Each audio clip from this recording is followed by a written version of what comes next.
So, welcome to Brantford Golf and Country Club 2015 video series. My name is Mark Polistruck. I'm chair of the Communications Committee. With me today is Dan Poort, head professional at Brantford Golf and Country Club. Welcome, Dan. Thanks, Mark. Dan, today the course is in great shape, and we want to keep the course in great shape as long as we can. There's been some issues identified that members can do to help keep the course going and make it pleasurable for everybody. One of the areas that we've talked about is bunkers and ball repairs on the greens. I was wondering if you might be able to show us the proper way to break the bunkers and fix the ball marks so that the course remains enjoyable for everybody. Yeah, for sure, Mark. We can take a few minutes and go over the proper way, where to enter the bunker. Instead of kind of pulling the sand towards you, kind of push it away, level it off, and just make sure that we're kind of leaving it the way that we found it. So if we all kind of take our part in raking the bunkers, and then as far as fixing the divots and such, it's a lot of common courtesy, right? It keeps it all looking good for everyone, and then we can go over that as well. Perfect. Yeah. So the best way to do it, Mark, would be instead of pulling everything through there, you can see how it kind of pulls all the sand up, right? And that's going to end up shallowing that part of the bunker out. So if we can get into the routine of kind of just pushing it away, you don't have to dig the tines in or push them down that hard. It's just a nice, gentle kind of push over top of the surface, and then go all the way to the end, and then get out of the bunker, push it nice and away, and then just leave the rake on the side of the trap. Okay. So what would be the best point to enter a bunker to play your shot and then rake it? I would say at the low part would be the best. Again, we would never want to enter from the top, because then that ends up kind of pushing that turf down. And I think you've seen it out there this year. We've had some plywood against some of the lips of the bunkers, and the reason we've had to put the plywood there is to kind of form that lip again. So it's going to take a little bit of time to get that grass and that ground growing back. So I would always suggest that we enter the bunker from the low spot, and it's the safer way of doing it. You're not going to fall in. You're not going to push the sand down from the lip, and then it's easier to get in and out of. Right. So Dan, if you could just talk about the rules for a minute. If somebody's ball was to land in a footprint in the bunker, how do they go about playing it? Well, unfortunately, Mark, that's just kind of the rub of the green. You go in there and you'd have to play it as it lies. So the frustrating part of it is if you go in there, you play a shot, and then you just leave, right? You're leaving that bunker in not a very good situation. So then the next person's going to go in, they're going to find their ball in a footprint and not be very pleased. So we just ask that everybody rake the trap, leave it the way they found it, and then it'll be more enjoyable for everyone. Thanks, Dan.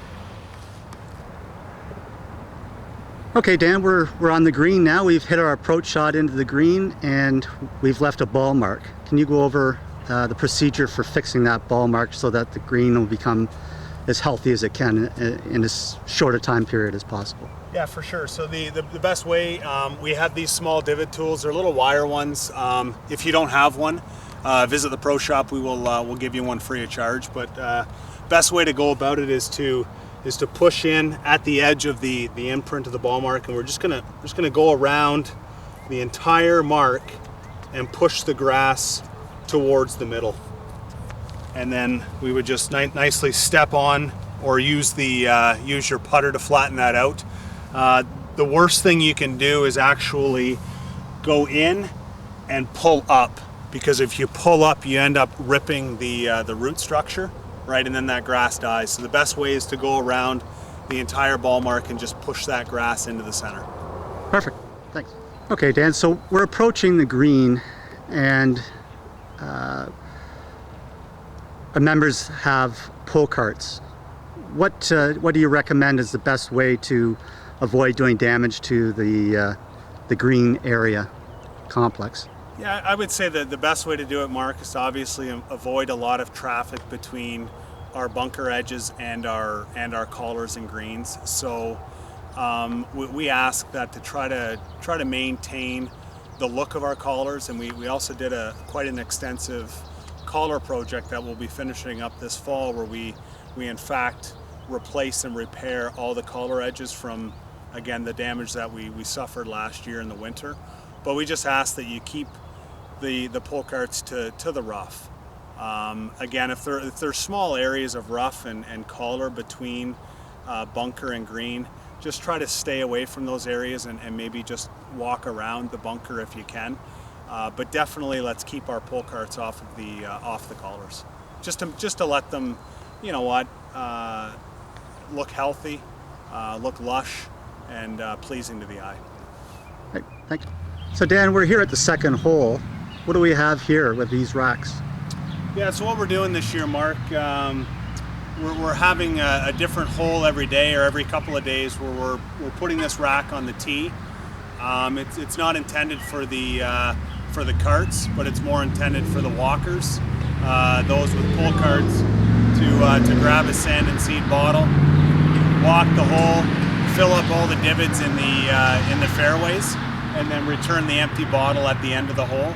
And if we can promote this and, you know what, do maybe 20 or 25 bottles a day, it's only going to help our course and ground staff to, you know what, man hours and such. It just kind of helps them out. So I challenge everyone to get out there who are walking and grab a bottle, fill it up in the fairways, and let's help out our course and ground staff. Right. Now, can we use that fill in the rough? No, it's intended for the fairway only. So the rough, try your best to get the divot, replace the divot.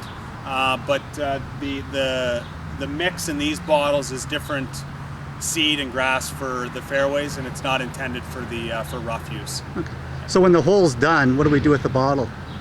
So at the end of the hole, there's another rack, which will be just before. So for instance, today, it's just across the road, right by the third tee.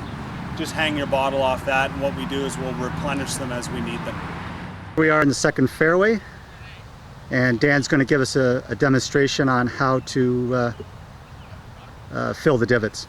Yeah, so we've come out here, Mark, and we've obviously noticed here that someone has taken a divot, failed to replace it, or perhaps they couldn't replace it because the divot maybe just broke into a million pieces. So hopefully you've brought the bottle with you. If you're on a cart, obviously you have them on the cart, but you just go down,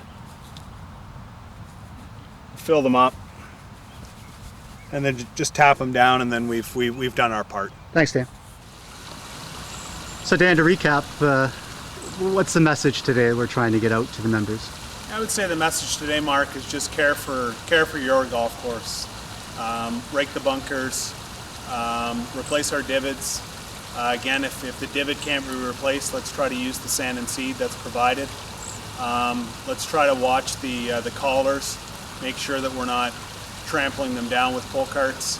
And then, you know what, the key one, let's make sure those greens stay nice, and let's repair our ball marks. So if we all help out in these little ways, the golf course is going to be that much more playable, more enjoyable, and it's going to be a great place to be.